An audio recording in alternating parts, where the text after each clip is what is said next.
Hi hello ನಮಸ್ಕಾರ. ನಾನು ಕಲಾವಿದೆ ಲಕ್ಷ್ಮೀ ಭಟ್. ಇವತ್ತು ನನ್ನ ಸೌಭಾಗ್ಯ ಕಿಡ್ಸ್ಗೆ ಬಂದಿದ್ದೀನಿ. ನಾನು ಕಿಡ್ಸ್ ಆಗಿದ್ದಾಗ ಇಂಥ ಒಂದು ಪರಿಸರ ನನಗಿರಲಿಲ್ಲ ಕಣ್ರಿ. ನೇರವಾಗಿ 1ನೇ ಕ್ಲಾಸಿಗೆ ಹೋದೆ. ಇದು ಈಗಿನ ಕಾಲದ ಮಕ್ಕಳಿಗೆ 2ನೇ ತಾಯಿ ಮನೆ ಅಂತ ಹೇಳಬೇಕು. ಮೊದಲ ತಾಯಿ ತಂದೆ ತಾಯಿಗಳಾದರೆ 2ನೇ ತಾಯಿ ಇಂತಹ ಪುಟ್ಟ ಸುಂದರವಾದ ಶಾಲೆಗಳು.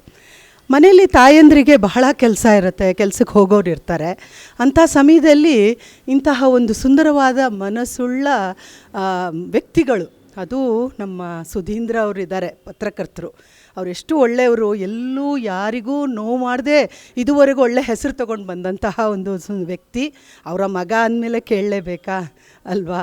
ಹಾಗೆ ಅಂತಹ ಸುಂದರ ಮನಸ್ಸಿನವರು ನಡೆಸ್ತಕ್ಕಂಥ ಈ ಕಿಡ್ಸು ನಿಜವಾಗ್ಲೂ ಒಂದು ಒಳ್ಳೆಯ ಒಂದು ಶಾಲೆಯಾಗಿ ಈ ಸ್ಯಾಟಲೈಟ್ ಟೌನಲ್ಲಿ, ಕೆಂಗೇರಿ ಸ್ಯಾಟಲೈಟ್ ಟೌನಲ್ಲಿ ನಿಲ್ಲಬೇಕು. ಯಾಕಂದರೆ ಅಂತಹ ಒಂದು ಒಳ್ಳೆಯ ಗುರುಗಳಿಲ್ಲಿದ್ದಾರೆ. ಇಲ್ಲಿ ಗುರುಗಳು ಹೇಗಿದ್ದಾರೆ ಅಂದರೆ, ಹೇಗಿರಬೇಕು ಅಂದರೆ ಅವ್ರ ತಂದೆ ತಾಯಿಗಳಾಗೇ ಇರಬೇಕು ಮಕ್ಕಳೊಂದಿಗೆ ಅಲ್ವಾ? ಆ ಸಣ್ಣ ಮುದ್ದು ಮಕ್ಕಳು ಇವರನ್ನೇ ತಂದೆ ತಾಯಿ ಅಂದ್ಕೊಂಡು ಆಟ ಆಡ್ತಾ ಆಡ್ತಾ ಆಡ್ತಾ ಪಾಠ ಕಲಿಬೇಕು. ಈ ವಯಸ್ಸು ಬಹಳ ಉತ್ತಮವಾಗಿರ್ತಕ್ಕಂತಹ ವಯಸ್ಸು, ಅಮೂಲ್ಯವಾದ ವಯಸ್ಸು. ಇದು ಅವ್ರಿಗೆ ಈ ಸ್ಕೂಲು ಅನ್ನೋದು ಶಿಕ್ಷೆ ಆಗಿರಬಹುದು, ಅದು ಒಂದು ಸಂಪತ್ತು ಅನ್ನೋ ರೀತಿಯಲ್ಲಿ ನಾವು ಮಕ್ಕಳನ್ನು ಇಲ್ಲಿ ಎಜುಕೇಟ್ ಮಾಡಬೇಕು. ಇದು ಶಾಲೆಯ ಓದೋದು, ನೀವು ಕಲಿಯೋದು ನಿಮ್ಮ ಒಂದು ಸಂಪತ್ತು, ಯಾರು ಕದಿಯಲಿಕ್ಕೆ ಆಗದೆ ಇರತಕ್ಕಂತಹ ಒಂದು ಸಂಪತ್ತು ಅನ್ನೋ ರೀತಿಯಲ್ಲಿ ಇಲ್ಲಿಯ ಗುರುಗಳು ನೀವು ಖಂಡಿತವಾಗ್ಲೂ ಅದೇ ರೀತಿ ಕಲಿಸ್ಬೇಕು ಅವ್ರಿಗೆ. ಈ ಸಂಪತ್ತು ನಾವು ಮಣ್ಣಾದರೂ ನಮ್ಮ ನಂತರವೂ ಇಲ್ಲಿ ಉಳ್ಕೊಳ್ಬೇಕು. ಅಂತಹ ಒಂದು ಗುರುಗಳು ಇಲ್ಲಿ ಇರಬೇಕು, ನಮ್ಮ ಭಾರತದಲ್ಲಿ ಅತ್ಯವಶ್ಯಕ.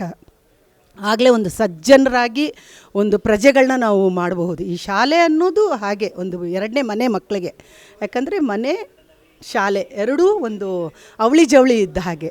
ಇಂತಹ ಒಂದು ಸುಂದರ ಮನಸ್ಸಿನ ಶಾಲೆ ಇವತ್ತು ಕಿಡ್ಸ್ ಅಂತ ಹೇಳಿ ಕೆಂಗೇರಿ ಸ್ಯಾಟಲೈಟ್ ಟೌನಲ್ಲಿ ಆಗಿದೆ.